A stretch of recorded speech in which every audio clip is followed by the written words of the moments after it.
Big బాస్‌లో అసలు ఎప్పుడు ఏం జరుగుతుందో ఊహించడం అనేది చాలా కష్టంగా మారిపోతుంది కదా! అంతేకాకుండా ఈ సీజన్ అంతా కూడా ట్విస్ట్‌ల మీద ట్విస్ట్‌లయితే కొనసాగుతూనే ఉంది. ఇక ఇందులో భాగంగానే ప్రస్తుతం బిగ్ బాస్ హౌస్‌లో అయితే ఆరో వారంకి సంబంధించిన ఎలిమినేషన్ అయితే అఫీషియల్‌గా ముగిసిపోయింది. ఇక ఈ ఎలిమినేషన్ అయితే అన్‌ఫెయిర్ ఎలిమినేషన్ అనే చెప్పాలి.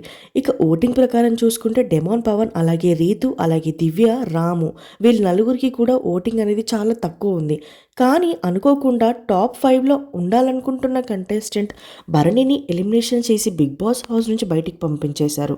అయితే భరణిని ఎలిమినేట్ చేసే ముందు ఖచ్చితంగా ఇమాన్యుయల్ దగ్గర ఉన్న పవర్ అస్త్రాన్ని వాడతావా అని అడిగేసరికి ఇమాన్యుయల్ వాడను అని చెప్పడంతో ఓటింగ్ ప్రకారం భరణిని అయితే ఎలిమినేట్ చేసేశారు.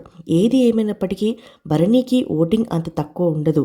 కావాలని బిగ్ బాస్ టీం వాళ్ళు అన్ఫేర్ ఎలిమినేషన్ చేశారని భరణి బయటికి తీసుకొచ్చారని అనుకుంటున్నారు ఆడియన్స్ అంతా. ఇక బర్నీ ఎలిమినేట్ అవ్వడానికి తన ఆరోగ్యం ఒక రీజన్ అయితే, తను హౌస్‌లో ఉన్న తన గేమ్ అంతగా ఆడట్లేదు కాబట్టి హౌస్‌లో ఉండేదానికన్నా బయట ఉంటేనే బెస్ట్ అని అనుకున్నారో ఏమో!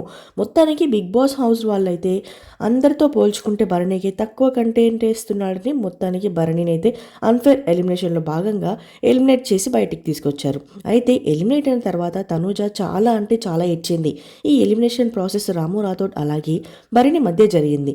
కన్ఫెషన్ రూమ్‌కి ఎప్పుడైతే భరణి వెళ్తాడో తనూజ నాన్న ఎలాగైనా ఎలిమినేట్ అయిపోతాడేమో అంటూ కరెక్ట్‌గానే ఊహించింది. కానీ చివరికి భరణిని ఎలిమినేట్ చేసి మొత్తానికి అఫీషియల్‌గా బయటికి తీసుకొచ్చేశారు. మరి మీ దృష్టిలో భరణి ఎలిమినేషన్ ఫెయిర్ అనుకుంటున్నారా? అన్‌ఫెయిర్ అనుకుంటున్నారా? అనేది కామెంట్ సెక్షన్‌లో కామెంట్ చేయండి. అలాగే మరిన్ని అప్డేట్స్ కోసం తప్పకుండా సబ్స్క్రైబ్ చేసుకోండి.